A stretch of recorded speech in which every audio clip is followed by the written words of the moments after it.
Hello everyone. How are you all? I hope you all are good. Students, this is your English test and heading of your test is sounds of I. Before starting your test, firstly you will mention current date.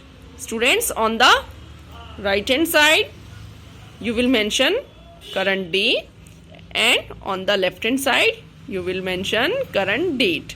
Then mid of the first line you have to mention test, T-E-S-T, test. Then on next line you have to mention heading of the test, that is sounds of I, S-O-U-N-D-S, sounds of I.